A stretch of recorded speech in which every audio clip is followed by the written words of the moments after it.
Guys, ito ang breakfast ni Louie Boy. Isang itlog, tapos guyabano na may gatas. I think lalagyan pa niya yan ng konting tubig siguro. Dahil gusto niya merong may sabaw. Tapos nagluluto kong beef adobo. Yan siya guys, oh. Bango-bango, oh. Oh. Bilis niya lang lumambot. Gusto ko sanang patuyuin, kaya lang gusto ko rin at the same time isasabaw yan sa kanin. Oo.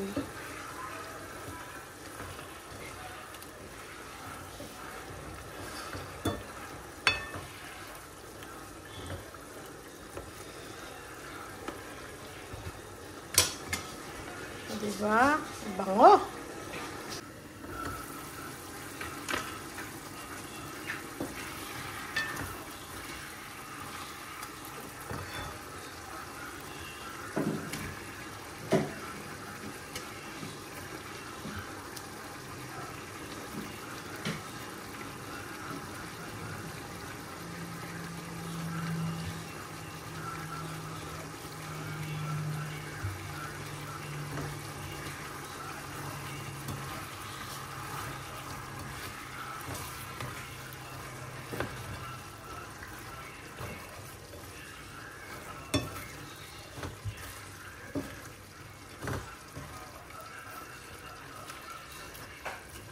Set the table na guys.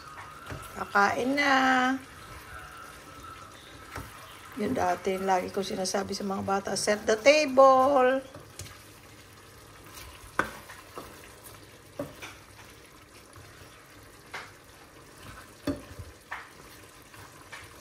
Sarap yung sibuyas guys. Parang siyang bistik, diba? Pero pag nagluto kami kasi ng bistik, ibang pagluto ni Louie Boy. Yung bistik Tagalog na sinasabi niya. Itong tawag sa amin, beefstick. Beefstick. Sa Ilonggo, sabi sa beef, ano ulam nyo? Beefstick.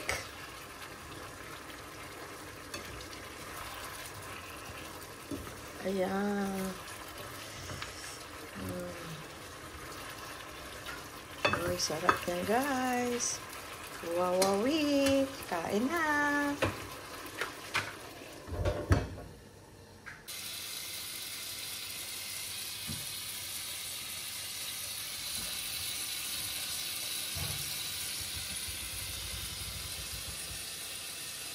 Like, I can't relate to anyone, bro. You asked me when I went to McDonald's with Dad and you, you asked me, like, oh, who did you see? Dad asked me the same thing. I didn't really see anyone. See where, what? When? Once I came back from the Philippines. Oh, when you went back home. I didn't really see anyone. No. And it's not even on some... It's just, like, I was so tired from traveling, from tour and stuff. But then, like... The one thing every time I come back, this isn't a lie, Cooper, see, Mom, Dad, this isn't a lie. Every time we land back into LAX, so we have a layover, usually Taipei. Once we go to LAX, we always say, when's the next time we're going back? To the Philippines. One of us says it. To the Philippines. Yes, one of us says it. Hi, Anak. Chris, what time is it for you? Gel. Show me. Gel. You know, Mom kept she kept saying like, oh, maybe it's my surprise. Like, she thought you might be coming with me. She said like, Dad's gonna be surprised from Jared, but she's like, maybe my surprise is like, I know Jared's coming. She literally said, and you know what's the funniest thing, Chris? You texted Mom right when I landed. She has my tracking number on the airplane. You texted her right when I landed. Oh, did Jared land 3 safely? minutes. 3 minutes. After. So she actually thought. I thought you were at the airport. She thought you were at the airport. Show me. Hey! Oh my God! Good to see you, Nat. How's your surprise, Dad? My first second, Chris. For the vlog. Hi, Goma. Thank you, Anak, for calling. Wish you're here. I wish I was there. Yo, Chris, simply complicated, bro. No one knows what it means, but... Things are simply complicated. Oh, my life. But no.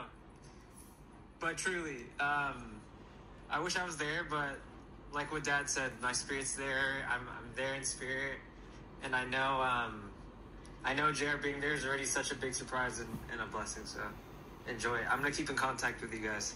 Okay. Just the You can person- ring the bell. Mom and Dad, you're Just the You can presence, ring anak. the bell.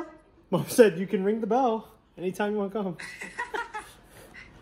Love you, anak. Love you, Chris. Love you, anak. Thank you so much, anak. yo, Thank you, guys. Yo, Chris. Sky,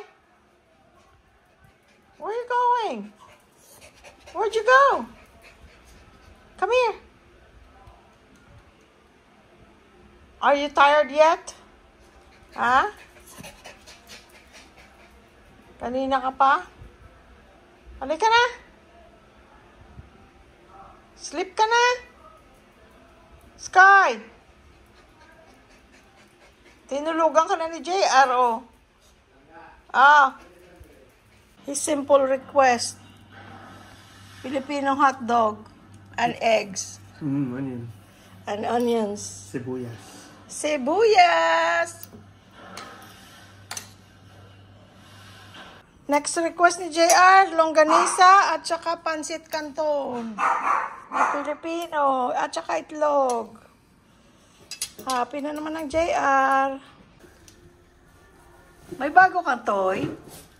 May bago kang bed? May bago ka pang toy? Ha?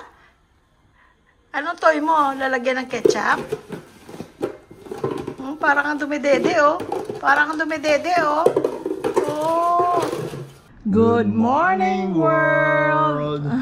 Hello, everybody. Anong klaseng boses yan? Ay, para ako ngayong para ako announcer ngayon.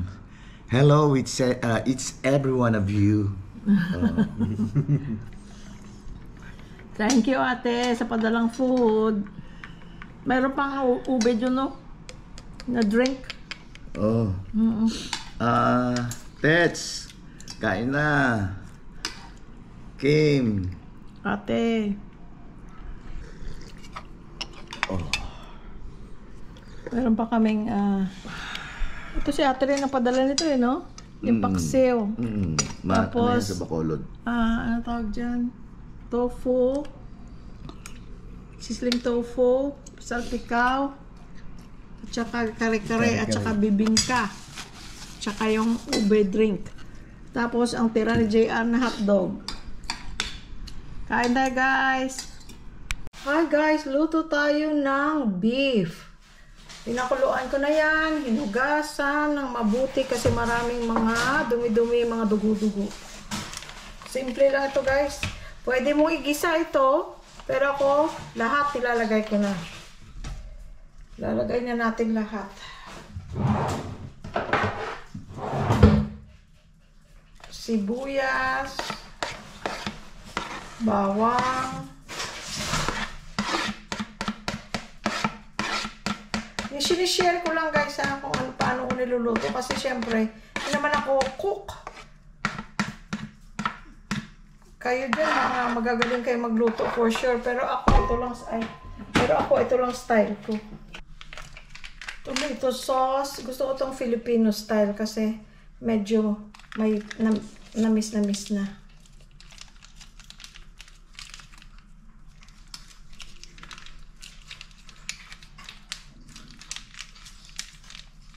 Isa lang muna ilagay ko. Malamang okay na siya. Madaling magdagdag kaysa masobra. Tapos, guys, yung ketchup ko may konting-konting natira. Nilagyan ko ng tubig para masimot. Tapos, dagdagan natin pa ng konting ketchup pa, guys.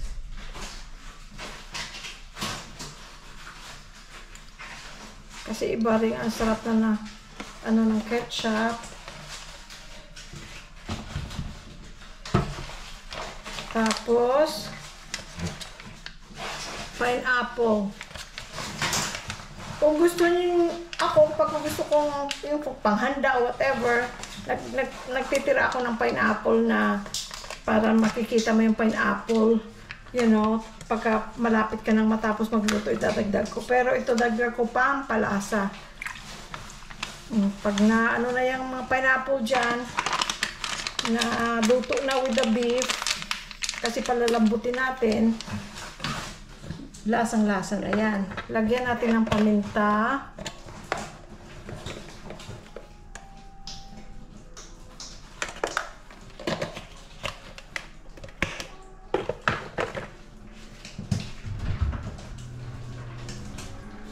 Happy ako guys. Nung uwi ng mga bata last month, ito, nagpabili ako kay Portia sa Costco. Thank you, Cha.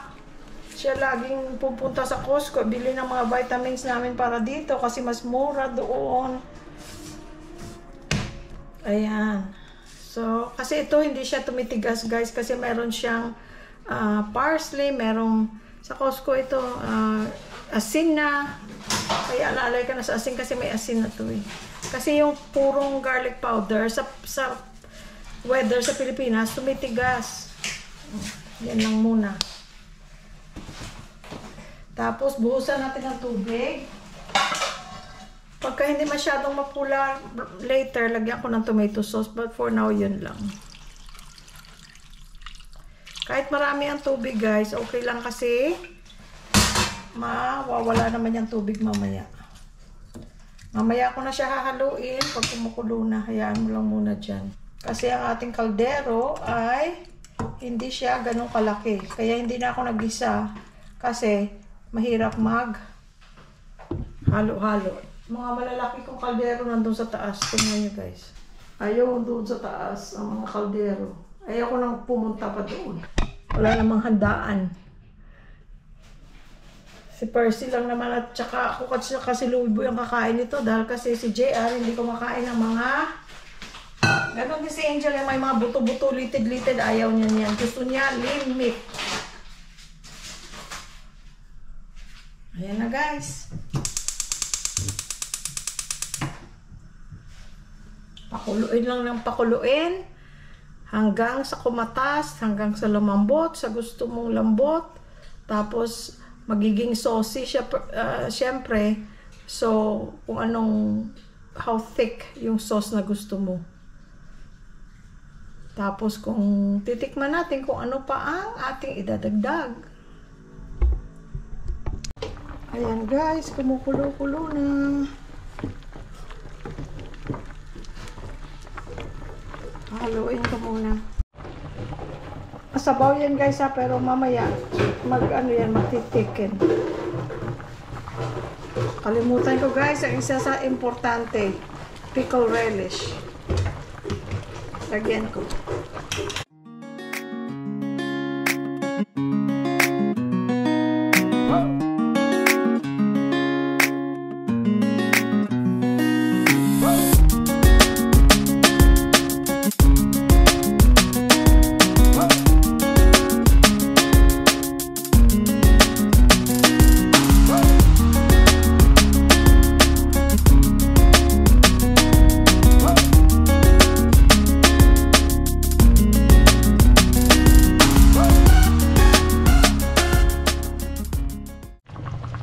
Dinagdagan ko guys ng chili powder. Ay nako, ang sarap na. Matigas pa siya. So, pakukuluin pa natin, palambutin natin.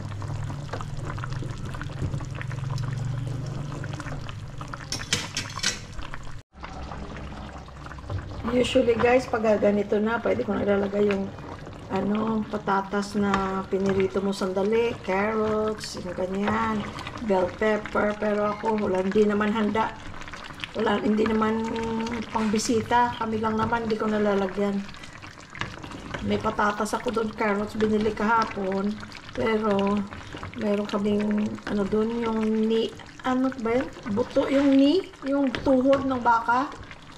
Gagawin ko na lang bulalo yun, lalagyan ko ng cabbage at saka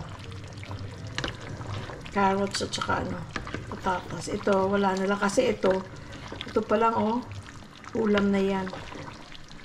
Konting-konting lambot pa guys. Pero kung gusto mo yung meron kang makunat-kunat na manguya talaga, ngat-ngatin. Ito pwede na to, ulam na to. Pwede mo rin lagyan ng cornstarch or harina para lumapot pa.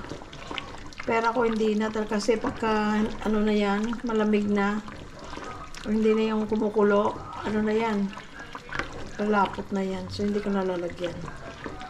Ewan ko kung sinabi ko guys, ilagyan ko pala kanina ng tomato paste. Yun, pampalapot din yun.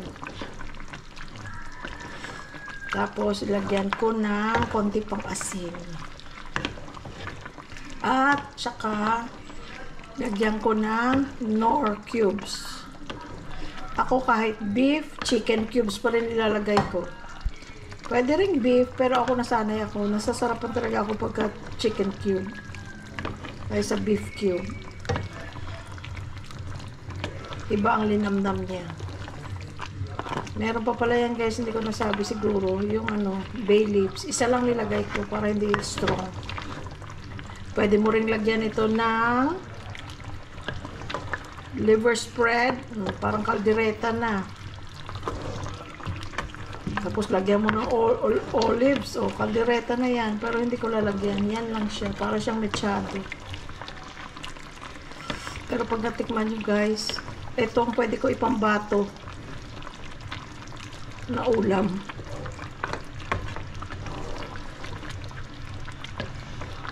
Kung hindi ka mahilig sa buto-buto, yung puro lang laman, pwede rin. Ang masarap ito pag tama yung lambot niya. Konti pa. Ito malambot na konting-konti pa. Pero okay na yan guys. Salamat sa panonood.